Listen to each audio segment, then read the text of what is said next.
how do social emotional pressures and the pressure to mask to conform to society impact meltdown, as in frequency and type, compared to sensory challenges and sensitivities? And are they typically greater or lesser for the general autistic population? So in terms of how does the pressure of masking relate to emotional pressures, and how does this impact meltdowns and shutdowns and sensory challenges? There's this really, really interesting theory, which I'll talk about, I think, a little bit more later in the video, but I'll just touch on it right now. And it's called the minority stress theory.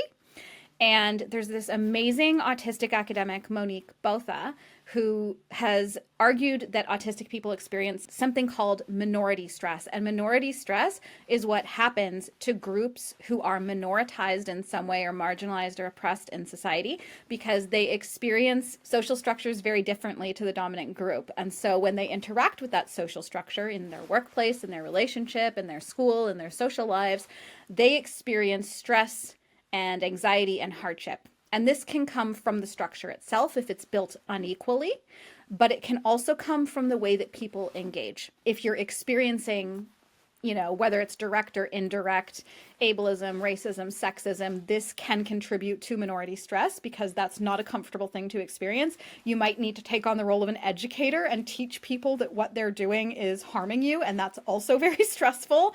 And then you're going to need to find a way to deal with the additional toll on your mental health that the abled, neurotypical, privileged population doesn't have because they're not confronting at least those specific issues in that specific space.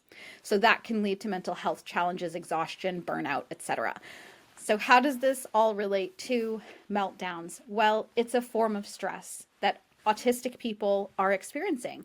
So, if we're being told you're too much, you're too intense, you're too sensitive, we hear that our whole lives, we might start to repress our emotions and repress our needs. And instead of communicating them to other people or being comfortable advocating for our needs, we become fearful that we'll experience discrimination, and we hold all of our needs very close to the chest and we don't try to meet them. So that's a form of masking. And we also know, in addition to minority stress causing worse mental health outcomes and physical health outcomes, masking and camouflaging are strongly correlated with anxiety and depression and loss of identity, significant mental health consequences, significant physical health consequences.